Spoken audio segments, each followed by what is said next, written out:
오늘 하나님의 말씀은 시편 8편 1절에서 9절입니다. 여호와 우리 주여, 주의 이름이 온 땅에 어찌 그리 아름다운지요. 주의 영광이 하늘을 덮었나이다.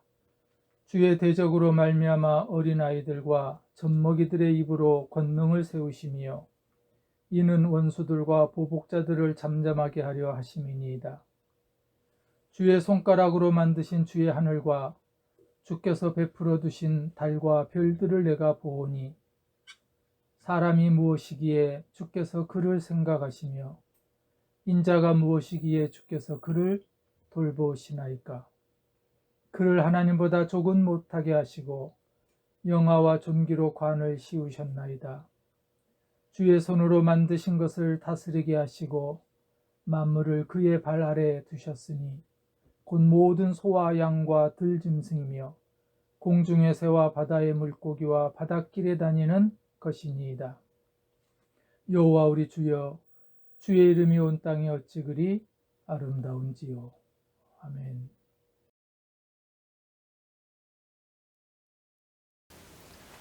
여호와 우리 주여, 주의 이름이 온 땅에 어찌 그리 아름다운지요.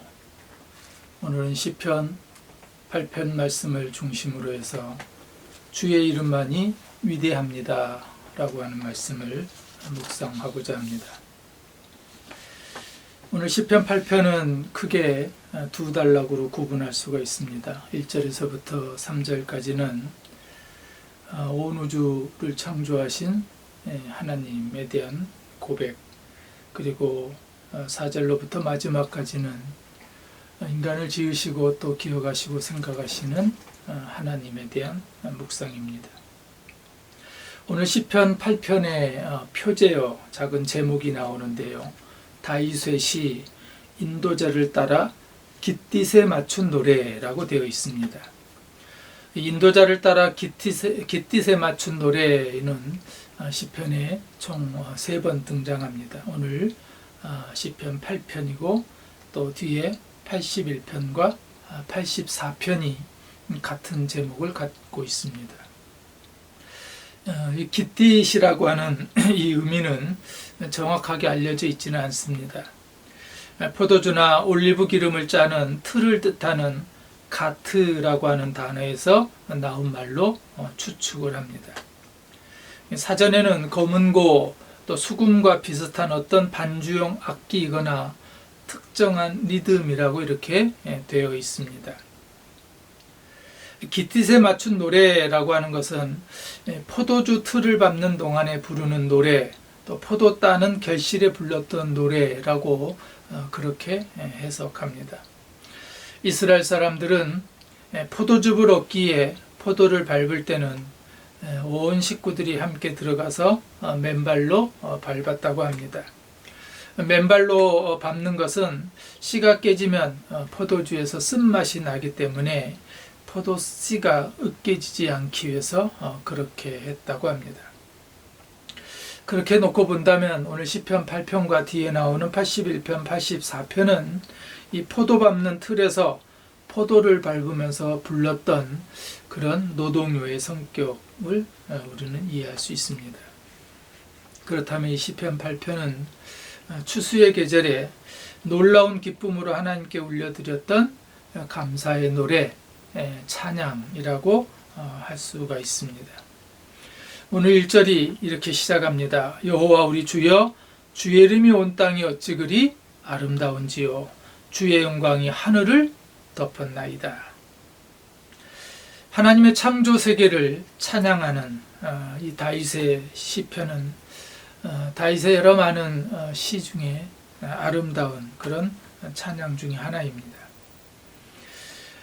온 세상을 만드신 하나님에 대한 고백, 그리고 뒷부분에 사람을 지으시고 기억하시고 생각하시는 하나님으로 이렇게 구분되어 있습니다.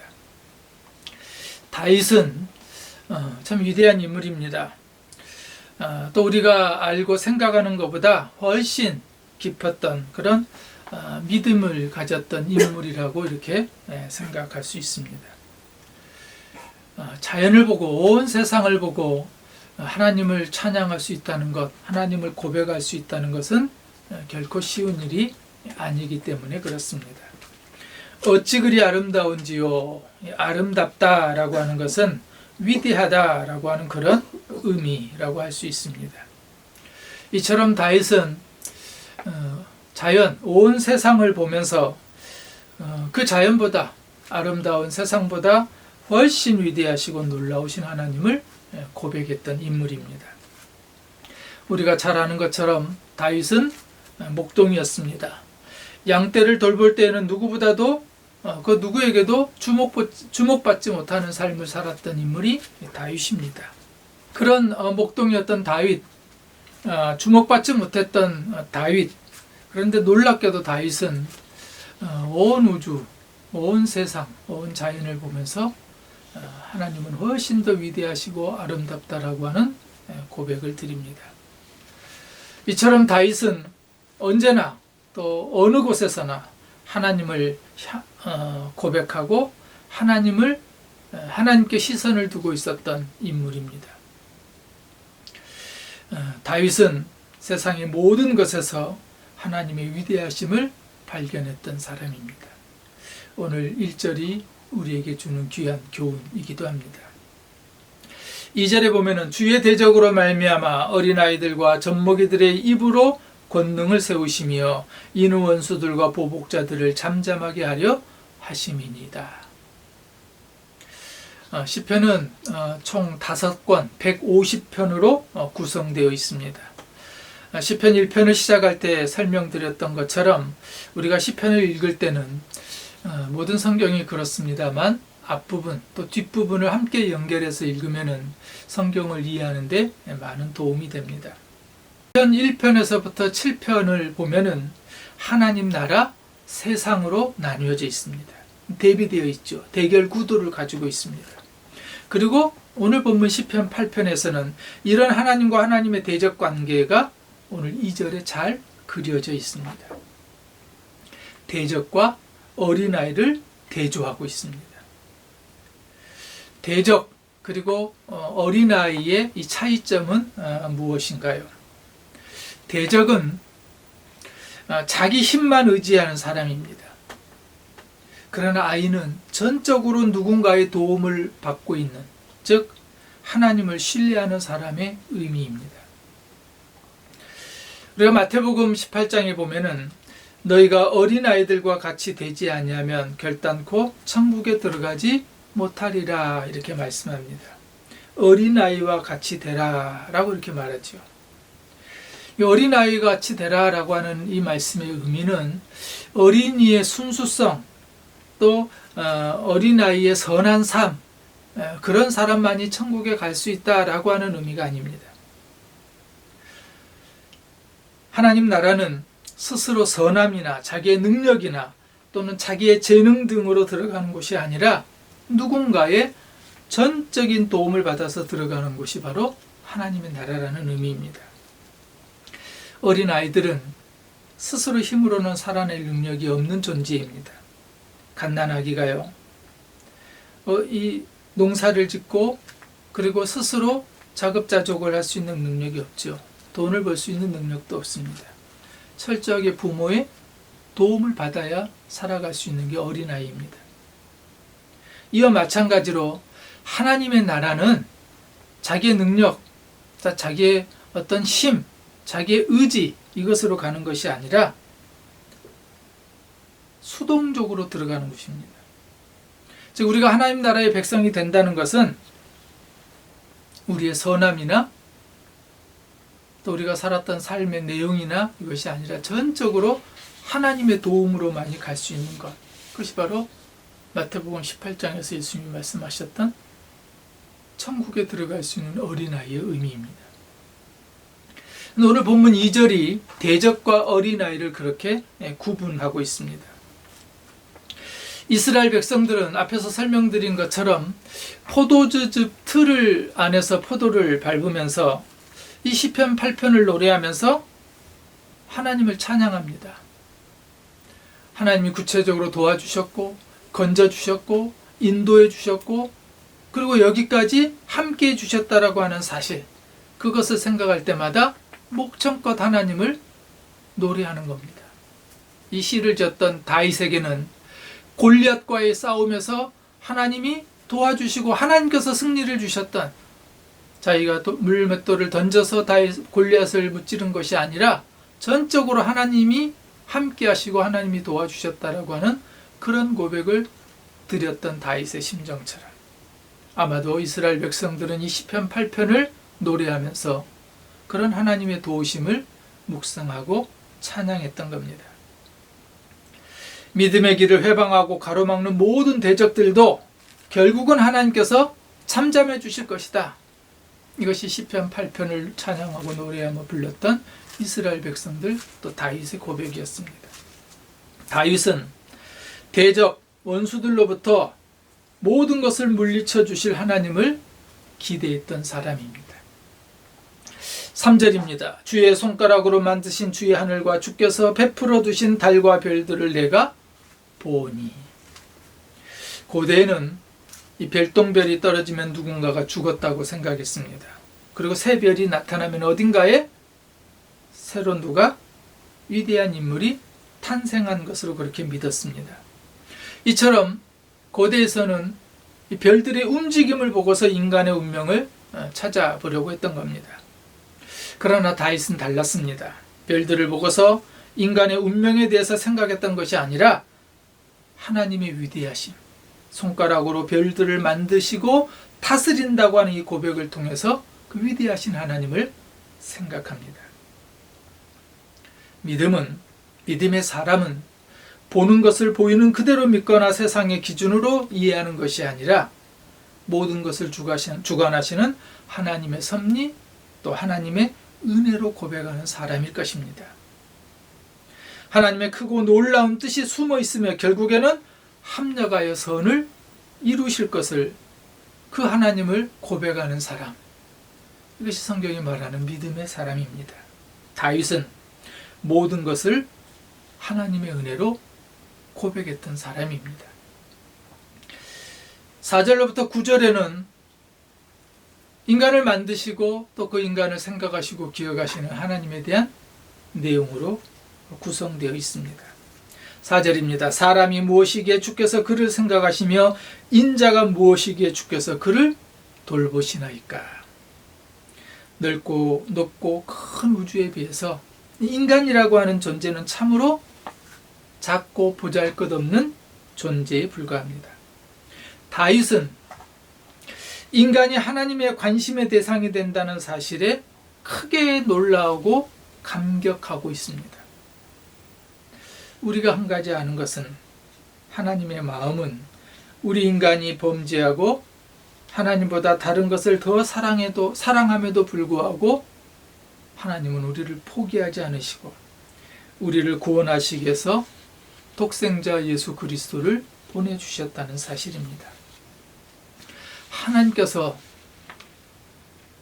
세상의 다른 사람이 아니라 나를 위해서 독생자를 보내주셨다고 하는 사실, 바로 그 사실을 믿는 사람만이 오늘 이 4절을 다윗처럼 고백할 수 있을 겁니다. 사람이 무엇이기에 주께서 그를 생각하시며 인자가 무엇이기에 주께서 그를 돌보시나이까. 여기에다가, 이 말씀에 그에다가 여러분의 이름을 넣어서 한번 고백해 보십시오. 사람이 무엇이기에 주께서 나를 생각하시며 인자가 무엇이기에 주께서 나를 돌보시나이까. 하나님은 나를 사랑하시고, 하나님은 내 이름을 아시고, 하나님은 나를 포기하지 않으십니다. 하나님은 나에게 큰 관심을 갖고 계시고, 하나님은 항상 나를 돕고 계십니다. 하나님은 나에게 가장 선한 것을 주고 싶어 하시고, 하나님은 우리에게 가장 옳은 길을 인도해 주십니다.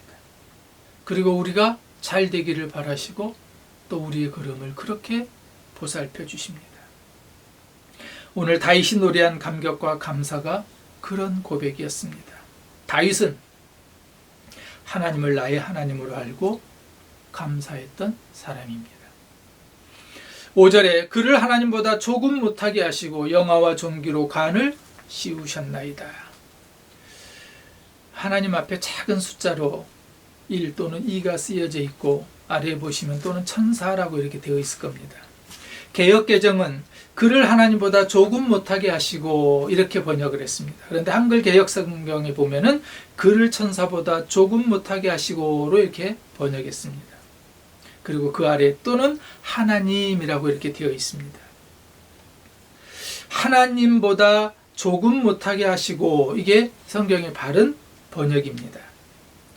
과거의 성경을 번역하면서 형편없는 우리 인간이 하나님보다 조금 못하게 지음받았다고 하는 사실이 마음에 찔렸던 겁니다. 그래서 옛날에는 성경을 번역하면서 천사보다 조금 못하게 하시고 이렇게 스스로 인간의 존재가 어떻게 하나님과 비교 대상이 될 수 있냐. 그런데 원문 그대로를 번역한다면 하나님보다 조금 못하게가 맞는 번역입니다. 하나님은 영원하신 분입니다.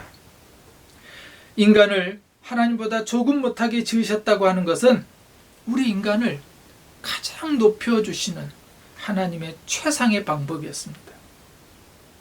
우리가 아무리 형편없어도 우리 속에 하나님의 모양, 하나님의 형상이 있습니다. 왜냐하면 하나님이 인간을 창조하실 때 그렇게 만드셨기 때문입니다. 창세기 1장 27절에 하나님이 당신의 형상대로 사람을 창조하셨으니 곧 하나님의 형상대로 사람을 창조하셨다. 우리 자녀들 속에 부모의 형상이 있는 것처럼 우리 안에는 하나님의 형상이 들어있습니다. 그렇기 때문에 하나님은 우리를 한 번도 포기하지 않으시고 우리에게 시선을 거두지 않으시고 언제나 우리를 돌아보시고 인도해 주십니다. 우리가 형편없는 삶을 살 때에도 그렇습니다. 다윗은 내가 하나님의 형상으로 창조되었음을 믿었던, 그리고 고백했던 사람입니다. 그런 인간에게 하나님께서 맡겨주신 것이 있습니다. 6절부터 8절에 이렇게 기록합니다. 주의 손으로 만드신 것을 다스리게 하시고 만물을 그의 발 아래 두셨으니 곧 모든 소와 양과 들짐승이며 공중의 새와 바다의 물고기와 바닷길에 다니는 것이니이다. 하나님께서는 우리 인간을 만드시고 우리에게 자연을 다스리는 권한을 주셨습니다. 즉 온 세상을 다스릴 수 있는 통치권을 인간에게 하나님은 허락하여 주셨습니다. 그런데 오늘날 우리 자연은 하나님께서 처음 만드실 때의 모습과 똑같지 않습니다. 인간의 범죄와 타락으로 말미암아, 그리고 우리가 잘 관리하지 못한 부주의로 말미암아 환경이 파괴되고 자연은 오염돼 버렸습니다. 관리자, 청지기로서의 우리의 역할을 제대로 감당하지 못한 그런 부끄러움이, 그런 죄가 우리에게 있습니다. 다윗은 세상을 다스리고 지킬 사명이 바로 우리에게 있다라고 하는 사실을 알았던 사람입니다. 다윗은 이렇게 1절의 고백으로 오늘 시편 8편을 마무리합니다. 여호와 우리 주여, 주의 이름이 온 땅이 어찌 그리 아름다운지요. 1절의 말씀을 반복합니다. 다윗은 하나님의 놀라운 사랑에 감격하고 기뻐하고 있습니다. 오늘 본문 전체에서 다윗이 우리에게 가르쳐주는 귀한 교훈들입니다. 다윗은 세상의 모든 것에서 하나님의 위대하심을 발견했던 사람입니다. 다윗은 대적 원수들로부터 물리쳐 주실 하나님을 기대한 사람입니다. 다윗은 모든 것을 하나님의 은혜로 고백한 사람이었습니다. 다윗은 하나님을 나의 하나님으로 알고 감사한 사람입니다. 다윗은 내가 하나님의 형상대로 창조되었음을 알았던 사람입니다. 다윗은 세상을 다스리고 지킬 사명이 우리에게 있음을 알았던 사람입니다. 여호와 우리 주여, 주의 이름이 온 땅이 어찌 그리 아름다운지요. 주의 이름만이 위대합니다. 그리고 그 위대하신 하나님이 오늘 저와 여러분의 하나님이 되십니다. 오늘 다윗처럼, 그리고 이 노래를 감사의 계절에 고백하며 찬양했던 이스라엘 백성들의 마음처럼 하나님을 찬양하며 또 하나님을 고백하며 하나님을 노래하는 저와 여러분 되시기를 소망합니다. 아멘.